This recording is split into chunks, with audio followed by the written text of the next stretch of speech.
దేశమంతటా జరుగుతున్న youth protest రేపు పొలిటికల్ రూపం సంతరించుకుంటుందా? నరేంద్ర మోడీకి ఒక రాజకీయ సవాల్గా, బీజేపీకి ఒక పొలిటికల్ ఛాలెంజ్గా మారుతుందా అన్నది ఇప్పుడు అప్రస్తుతం. అధికారంలో ఎవరున్నా పౌర సమాజము ప్రశ్నిస్తూ ఉండాలి, నిరసన తెలుపుతూ ఉండాలి. ప్రజాస్వామ్యంలో అధికారంలో ఉన్న వారికి అపరిమితమైన ఆ పవర్ లేకుండా చేయగలగాలి. చెక్స్ అండ్ బ్యాలెన్సెస్ లాగా ఉపయోగపడాలి. అందువల్ల రేపు ఎన్నికల్లో ఏమవుతుందన్నది అనవసరం. ఇప్పుడు ప్రభుత్వాన్ని జవాబుదారీగా మార్చగలుగుతుందా అనేది కీలకమైన ప్రశ్న. So people's movements, civil society ప్రొటెస్ట్ల లక్ష్యం ప్రభుత్వాలను జవాబుదారీగా చేయాలి. రాజకీయ పార్టీల లక్ష్యం ప్రభుత్వాలను మార్చడము. కానీ సివిల్ సొసైటీ మూవ్మెంట్స్ కావాల్సింది ఏంటంటే ఎవరు పవర్లో ఉన్నా ప్రభుత్వాలను అకౌంటబుల్ చేయాలి. సో ఇప్పుడు దేశంలో జరుగుతున్న యూత్ ప్రొటెస్ట్ నిజంగానే మోడీకి, బీజేపీకి పొలిటికల్గా దెబ్బ తగులుతుందా? That's not an issue here. Issue ఏంటి?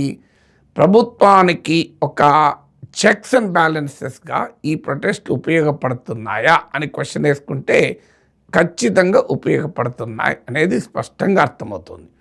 ఎందుకంటే ఇప్పటిదాకా నరేంద్ర మోడీ నాయకత్వంలోని బీజేపీ పొలిటికల్ టూల్ కిట్ ఏంటి అని ఆలోచిస్తే మనకు అర్థమవుతుంది.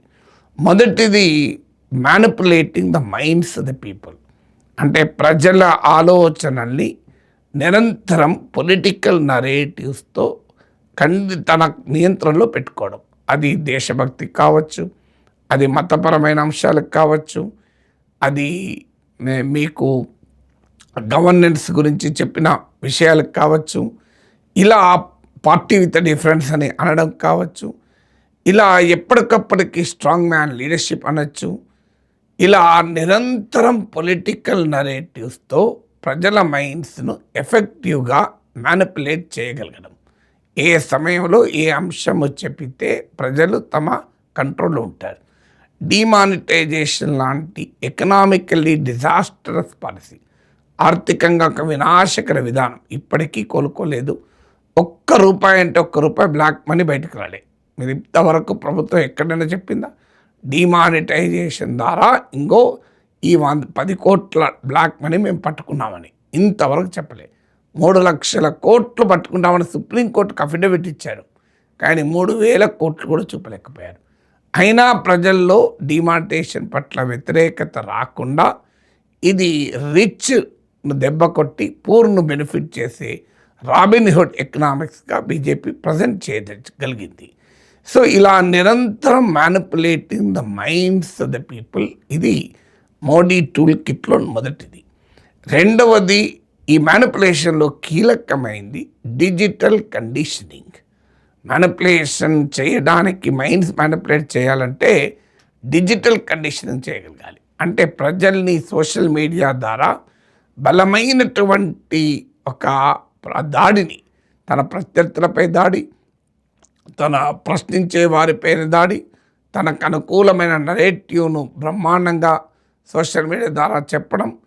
అంటే ఎస్పెషల్లీ యంగర్ జనరేషన్ ఈ ప్రభుత్వానికి ఒక ఓట్ బేస్గా రావటానికి కారణం ఈ డిజిటల్ కండిషనింగ్ అనేది రెండవది. మూడవది మీడియా మేనేజ్మెంట్. సో ఒక రకంగా మెయిన్ స్ట్రీమ్ మీడియా మొత్తం విత్ బారింగ్ ఫ్యూ ఎక్సెప్షన్స్ కంప్లీట్గా మోడీ సేవలో తరుస్తున్నాయి. అందుకే రవీష్ కుమార్ పెట్టినట్టు గోదీ మీడియా అంటున్నారు.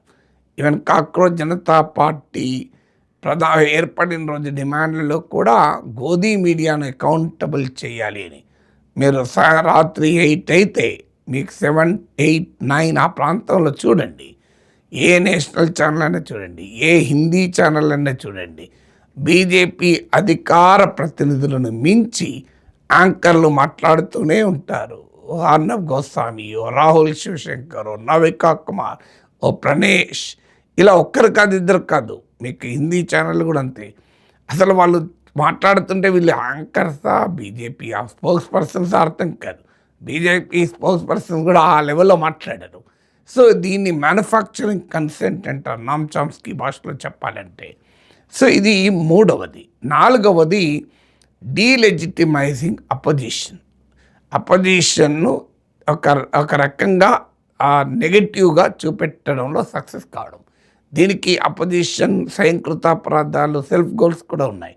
మీరు అపోజిషన్ ఏది అడిగినా వాళ్ళు దేశద్రోహులుగా, అవినీతి పరులుగా, హిందూ మత వ్యతిరేకులుగా, వారు దేశ ప్రగతిని సహించలేని వారుగా, ఇలా రకరకాల రూపాల్లో అపోజిషన్ను నిరంతరం డీలెజిటిమైజ్ చేయడం.